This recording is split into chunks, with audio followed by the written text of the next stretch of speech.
Assalamualaikum dan selamat sejahtera. Kami daripada kumpulan 1 terdiri daripada 5 orang ahli. Yang pertama, saya sendiri, Muhammad Solahuddin bin Anwar. Seterusnya, rakan-rakan saya, Farhanah binti Muhammad Khair, Muhammad Munir Muizzuddin Halidi, Nur Fatimah binti Abdul Razak dan Pavitra anak perempuan Vizia Kumarin. Kami akan membuat pembentangan berkenaan pembingkaian ataupun framing teori. Untuk sesi pengenalan, Selamat sejahtera, nama saya Pavitra Vizia Kumarin, nombor matrik 290696. Hari ini saya nak menerangkan tentang framing teori. Dashman menggambarkan berita sebagai tingkat di mana kerangkanya telah memberi perspektif berkenaan pelbagai relatif dan memberi tumpuan kepada bahagian tertentu. Kerangka boleh ditrafikan sebagai proses di mana beberapa aspek relatif dimasukkan. Bingkai menarik perhatian kepada beberapa aspek relatif dengan menggunakan yang lain untuk menentukan relatif. Pertimbaan apa yang ditulis dan apa yang dilepaskan. Bingkai di mana bagaimana mereka muncul dalam teks dan bagaimana mereka mempengaruhi minda orang propaganda. Agenda beristimewa sifat subjek atau objek tertentu dan proses di mana mesej dihantar mempengaruhi perspektif, sikap dan tingkah laku individu dan orang ramai. Seterusnya saya menerangkan tentang sejarah dan latar belakang. Bingkai sebagai prinsip organisasi yang dikongsi secara sosial dan kekal. Sains kesusastraan sering membezakan antara bingkai media dan bingkai penonton. Wartawan yang memerlukan dan dikoordinasikan untuk menceritakan cerita yang mudah untuk difahami dan menarik. Bingkai adalah skema umum yang menjadi dasar sikap kewartawan yang mengatur maklumat ini dalam penerima yang dapat difahami dalam teks tersembunyi dan budaya di mana mereka berlaku. Assalamualaikum dan salam sejahtera. Saya Muhammad Munir Muizzuddin bin Halidi akan membincangkan tentang konsep teori pembingkaian. Konsep pembingkaian adalah satu konsep yang sangat berkait rapat dengan teori penetapan agenda, tetapi meluaskan penyelidikannya dengan memberi tumpuan kepada intipati masalah yang dihadapi dan bukannya pada topik tertentu. Teori pembingkaian adalah berdasarkan kepada idea bahawa suatu media memfokuskan perhatian pada peristiwa tertentu dan kemudian meletakkannya di dalam bidang suatu makna. Rangka kerja merupakan topik penting kerana ia boleh memberi impak yang besar. Jadi konsep rangka kerja juga sangat meluas kepada organisasi. Pada asasnya, teori pembingkaian mencadangkan bahawa cara sesuatu disampaikan kepada masyarakat akan mempengaruhi pilihan orang ramai tentang cara memproses maklumat tersebut. Pembingkaian ialah satu abstrak yang digunakan untuk menyusun atau menstruktur sesuatu makna kepada mesej. Penggunaan bingkai yang paling biasa ialah pembingkaian yang ditetapkan oleh berita atau media pada mesej yang mereka ingin sampaikan. Mereka dianggap mempengaruhi persepsi halayak terhadap berita dan dengan itu boleh ditafsir sebagai satu bentuk penetapan agenda sekundar. Mereka memberitahu halayak bukan sahaja apa yang perlu difikirkan tetapi juga cara berfikir tentang sesuatu. Jadi pembingkaian ialah sumber komunikasi mentakrifkan dan menyusun sebarang maklumat yang disampaikan.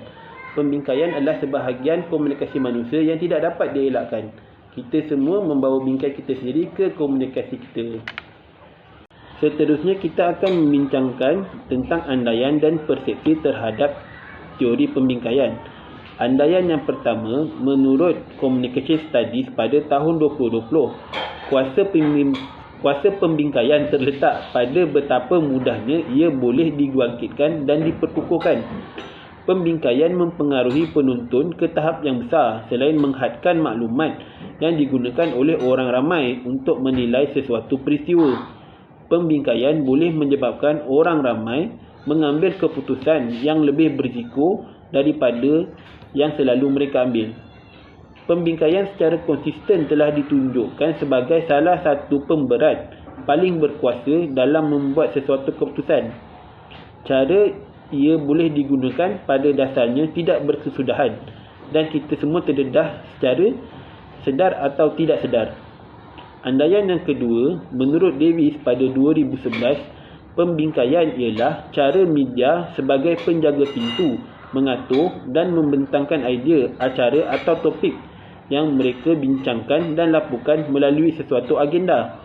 Mereka paling kerap mempengaruhi berita atau persepsi media, iaitu mereka memberitahu penonton bukan sahaja apa yang perlu difikirkan, tetapi bagaimana penonton perlu berfikir tentang suatu masalah. Ini menjadi satu jenis propaganda. Ahli teori komunikasi membentuk rangka kerja dan pandangan dunia kita sendiri sejak zaman kanak-kanak. Seterusnya, saya Farhana binti Muhammad Mahir, nombor matrik 289035 akan membentangkan tentang penggunaan teori pembingkaian dalam mengendalikan isu dan masalah. Pembingkaian digunakan untuk mewakili aspek komunikasi yang membawa kepada keutamaan orang ramai dengan mempersetujui satu makna kepada yang lain. Selain itu, pembingkaian merangsang proses membuat keputusan dengan menonjolkan aspek tertentu dengan menghapuskan aspek yang lain. Bukan itu sahaja, media ialah alat yang berkuasa serta kandungannya mesti dirangka dengan nilai kerana ia mempengaruhi dan mengawal penonton.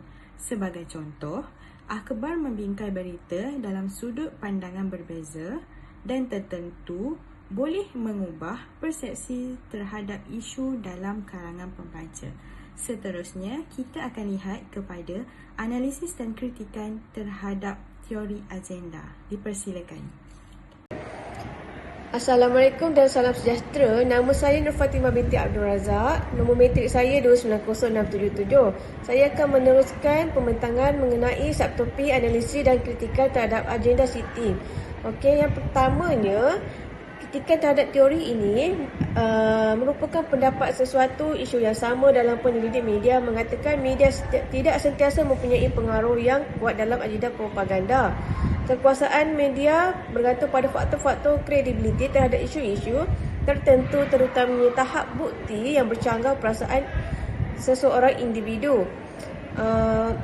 Analisis dan kritikan ni dia mempunyai salah satu kekuatan dan juga kelemahan. Ada kekuatan dan kelemahan. Jadi kita akan melihat kepada kekuatan tersebut. Okey, yang pertama, kekuatan teori agenda setting iaitu merupakan khalayak bukan sahaja belajar tentang isu-isu masyarakat dan hal-hal lain. Melalui media, mereka juga belajar sejauh mana pentingnya suatu isu atau topik dari penegasan yang diberikan oleh media massa. Sebagai contohnya, apabila mempertimbangkan apa yang dikatakan oleh suatu isu, media massa tampaknya menentukan isu-isu yang penting. Dengan kata lain, media menentukan gerakan acara. Kita terus melihat kepada kelemahan. Kita ambil salah satu kelemahan teori agenda setting, iaitu majoriti siaran berita yang ditayangkan hanya menguntungkan kepada pemilik modal. Sebagai contoh, jika kita melihat beberapa acara media massa seperti Astro dan siaran televisyen, kesan-kesan media massa mampu mempengaruhi masyarakat dengan keadaan tersebut. Masyarakat secara automatik ada yang tidak berminat untuk menonton saluran yang mereka anggap tidak berpihak dengan keinginan mereka. Begitu juga dengan media cetak. Salah satu kritikan yang paling biasa terhadap agenda setting ini ialah jawapan yang terlalu sukar biasanya dibahagikan ke dalam kategori yang sangat luas dan keputusan biasa terlalu tinggi untuk dianggap benar atau relevan. Ia dirujuk daripada Rogers and Daring tahun 1988. Dan last sekali, iaitu para saintis pembingkaian menangani kebimbangan ini menggunakan pendekatan penyelidikan yang membolehkan pemahaman yang lebih mendalam tentang mekanisme kesan pembingkaian berlaku serta strategi untuk memperkayakan cerapan yang lebih luas daripada penyelidikan semasa dan akan datang mengenai teori ini. Okay, sekian, terima kasih.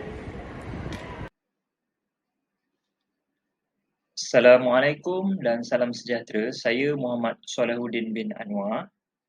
Nombor matrik 290615 akan menyambung pembentangan teori pembingkaian bagi bahagian kesimpulan. Untuk kesimpulan ada 4 isi. Yang pertama, teori komunikasi dapat membina hubungan interpersonal dengan individu yang lain di samping dapat melahirkan sesebuah institusi kemasyarakatan yang bahagia dan saling memahami antara satu sama lain.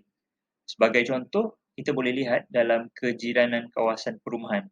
Apabila berlaku kematian ahli keluarga, jiran-jiran terdekat akan hadir, ziarah dan memberi kata-kata semangat. Seterusnya, teori komunikasi juga turut membantu mewujudkan organisasi yang kukuh serta memperolehi maklumat dengan tepat. Ini penting bagi memastikan objektif atau sasaran organisasi dapat dicapai. Ketiga, teori komunikasi juga berperanan dalam pembentukan asas sosial individu. Sebagai contoh, penerapan nilai-nilai murni dalam masyarakat kita telah bermula seawal dari kanak-kanak. Kita boleh lihat apabila penggunaan bahasa dan intonasi dalam percakapan maupun pergaulan. Yang mana tujuannya adalah untuk melahirkan masyarakat yang mempunyai jati diri dan nilai ketimuran yang tinggi di samping disegani oleh masyarakat yang lain.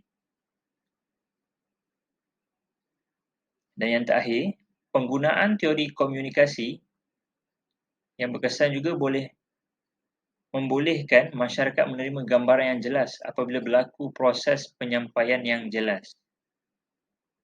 Maklumat yang jelas akan menghasilkan komunikasi yang sempurna dan melancarkan pergerakan mesej yang ingin disampaikan.